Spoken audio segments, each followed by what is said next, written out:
সরকারকে আমার একটা প্রশ্ন, আমরা যদি যারা আমরা তো হাতে অস্ত্র নেই নাই, আমরা খালি লাঠি আর ইট নিয়ে নামছি, আপনারা tear shell, rubber bullet, original bullet, বোমা, যে যা পারছেন রাইফেল নিয়ে নামছে, আমাদের হাতে যদি অস্ত্র ওঠে আপনারা কি বাঁচবেন? একটা 4 কোটি রাজাকারের হাতে যদি অস্ত্র ওঠে আপনারা কি থাকতে পারবেন? আপনারা মাঠে আসতে পারবেন? এটাই আপনার কাছে প্রশ্ন। আমরা অস্ত্র ধরি না, যে হাতে কলম ধরি সে হাতে অস্ত্র ধরতে আমরা দুইবার চিন্তা করি। আপনাদের মতো অমানিক হলে তা আমরা দেশ তো এইভাবেই চলে যাবে ভাই। বেশি চোখের সামনে এত দুর্ঘটনা দেখতেছেন, আপনি আজকে রাজপথে আছেন, আপনার কি ভয় লাগে না? ভয় ভাই, ভয় কি জিনিস সেটা আমি কখন বুঝছিলাম জানেন, যখন আমার সামনে ওই মেয়েটা 2 ভাগ করে ফেলছিল, তখন আমি বলছিলাম মেয়েটা যদি মরতে পারে। আর আমি মাঝখান দিয়ে বলছিলাম আর প্রোটেস্ট করবো না, কারণ আমার পায়ে রবার্ট বুলেট লাগছিল। লাগার পরে আমি আমার ফ্যামিলি একদমই না আমাকে আটকায় রাখছিল। তারপর যখন এই মেয়েটা মারা গেল আমি আর ঘরে থাকতেই পারি নাই, যে কেন ঘরে থাকবো ভাই। আজকে যদি আমার বোনটাও তো রাস্তায় খেলে, আমার ছোট বোন 2 বছরের বোন রাস্তায় খেলে, আমার অনেক আদরের বোন, ও যদি আজকে উপরে থেকে একটা হেলিকপ্টারতে গুলি খায়, আমি বসে থাকবো ঘরে? অবশ্যই ওকে মারা লাগিয়ে আমাকে নামতে হবে যাতে ও বেঁচে থাকে। আম্মুকে বলে আসছে, আম্মু আজকে যদি আমি না ফিরি তাহলে তুমি অবশ্যই আমার জন্য দোয়া করবা, যেন তোমার মেয়ে মানে ততক্ষণ পর্যন্ত আমাকে না ওঠে রাস্তা থেকে, যতক্ষণ পর্যন্ত না আমার দেশটা স্বাধীন হয়, আমার দেশটা আবার নতুন করে এটা কোনো স্বাধীন বাংলাদেশ না ভাই, যে দেশে শিক্ষককে রিমান্ডে নেওয়া হয়, যেতে 17 বছরের ছেলেকে রিমান্ডে নেওয়া হয়। বাংলাদেশে জার্সি পরে ছেলেটা রিমান্ডে ছিল, ছেলেটা পিঠ দেখছেন, একটা বৃদ্ধ পিঠ পুরা মেরে রিমান্ডে নেওয়া মানে কি মারা?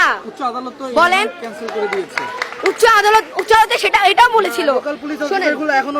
শোনেন, এটাও বলা হয়েছিল যে কোনো মানুষের, একটা নাগরিকের সম্পূর্ণ অধিকার আছে তার পার্সোনাল ফোন কাউকে না দেখানো।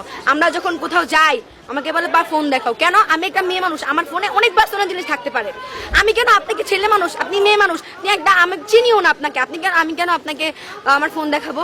আমার পার্সোনাল কিছু থাকতেই পারে। আজকে আমাকে চেক করে, আমার বডি চেক করে, আমার ব্যাগ চেক করে, কেন পার্সোনাল কিছু থাকতে পারে না? আমার দেশে আমি যে মাটিতে জন্মাইছি, স্বাধীন বাংলায় জন্মায়, আমি কি আমার মতো আমার ফোন, আমার ব্যাগ নিয়েও চলতে পারবো না? আমার এই জবাবটা দিতে পারবে সরকার আমাকে? আর সবচেয়ে বড় কথা, আমাদের কিভাবে ভয় দেখায়, এখন কি করে, আমরা যখন 5-6টা ছেলে মেয়ে একসাথে থাকি, এরকম ভাবে একটু দেখাই, এরকম ভাবে পুলিশ এসে বলে এই চলো তো, এই সাইডে চলো, সাইডে চলে গিয়ে দেখি ও মা সাইডে মেরে গাড়ি ভরে নিয়ে গেছে। মানে জানেন, কালকে তো আপনারা ছিলেন, কালকে ভাইয়া ছিল, কালকে পুলিশ গাড়ি বের করছিল না, ওদের তোলার জন্য গাড়ি বের করছিল না পুলিশ। তারপর যখন দেখছে মিডিয়া ভরে গেছে, স্টুডেন্টের সংখ্যা বাড়তেছে, তখন পুলিশকে আসতেই করা যেদিকে যাওয়ার কথা ছিল সেদিকে না গিয়ে অন্যদিকে চলে গেছে। পুলিশের গাড়িতে এমনি আসেন স্টুডেন্ট নামানো ছাড়া গেছে। ভাই ওদের ফিউচারটা ভাব, চরিত্র দাগ লেগেই গেছে। মানুষ কিন্তু এটা দেখবে না, শোনেন, মানুষ কিন্তু এটা দেখবে না ভাই যে কি জন্য গ্রেফতার হয়েছে, মানুষ দেখবে ও একবার জেলে গেছে। হ্যাঁ, কেউ কিন্তু ব্যাকগ্রাউন্ড চেক করবে না যে ও কেন গেছে, ওর নির্দেশনা হয়েছিল। আচ্ছা গেছে, যেটা হয়ে গেছে সেটা তো আমরা ফিরে আনতে পারবো না, কিন্তু ওদেরকে ছাড়ে না কেন? ওদের সামনে পরীক্ষা, ওরা কি এই জেলখানা থাকার কথা ওদের?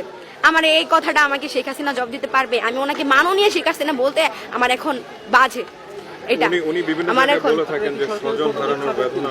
হ্যাঁ, স্বজনের মেহনত বুঝেনি তো, ওর বাপ ছিল কম্বল চোর আর ও হচ্ছে ভোট চোর, বুঝছেন? এক কথাই বলি, আমার অবশ্যই ও যদি ভোট চোর না হয়, ওটা কয়বার আপনারা ভোট দিচ্ছেন? ওরা ভোট দিচ্ছেন? কয়জন বুকে হাত দিয়ে বলতে পারবে যে আজকে আমি শেখ হাসিনায় ভোট দিছি? ওরা আমরা একবার বসাইছি, আর ও কত বছর ধরে বসে আছে। আচ্ছা, ওর কি একটু ইগোতে লাগে না ভাই? এত মানুষ, আমি ওর হাঁটুর সমান বয়সের হয়তো হব, আমি বলতেছি এত মানুষ ওরা চায় না, ও তাও নির্লজ্জের মতো ওইখানেই বসে আছে। আমার এই ইন্টারভিউটা দেখার পর হয়তো ও হয়তো আমারও গুম করে দিবে, কারণ ওর কোনো বিশ্বাস নেই। ওর পুরো ফ্যামিলি হচ্ছে একজন ব্রিটিশ, একজন আমেরিকান, একজন খ্রিস্টান, বলতে পারবে ওর কোনো বাঙালির সাথে সম্পর্ক। ও কি বলে, দেশটা আমার বাবা স্বাধীন করছে। আরে তোর বাপ তো স্বাধীন হওয়ার আগেই মরে গেছে, ওর তো আগেই রাজাকার মেরা লাগছে। 9 মাস তো আমরা স্বাধীন করলাম। আমার বাপ মা, হ্যাঁ ঠিক আছে, আমার বাপ মা কোনো মুক্তিযোদ্ধা না, আমার দাদা মুক্তিযোদ্ধা, আমার চাচাতো দাদা।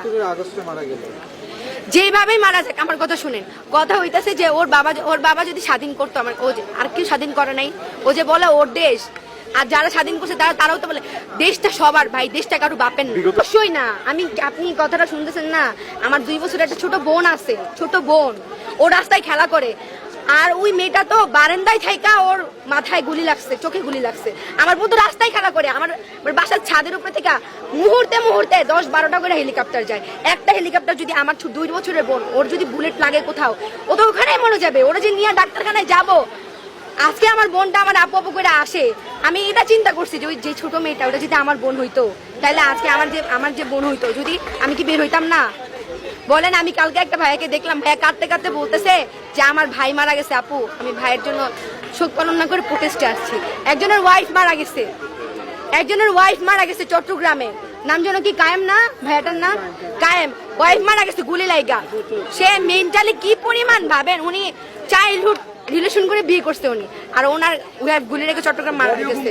না কেন, আমার অনেক ভাই, আমার বড় ভাই, মানে অনেক কাছের কেউ মারা যায় না, অনেক কাছের কেউ মারা গেলে হয়তো আমার ফ্যামিলিও নেমে যেত। আমার ফ্রেন্ড অনেকের গুলি লাগছে। আমার একটা ফ্রেন্ড, মানে আমার 3টা ফ্রেন্ড ছিল, ফ্রেন্ড না বড় ভাই বলতে পারেন, কিন্তু ওনাকে আগে থেকে চিনি জন্য ফ্রেন্ড বলি।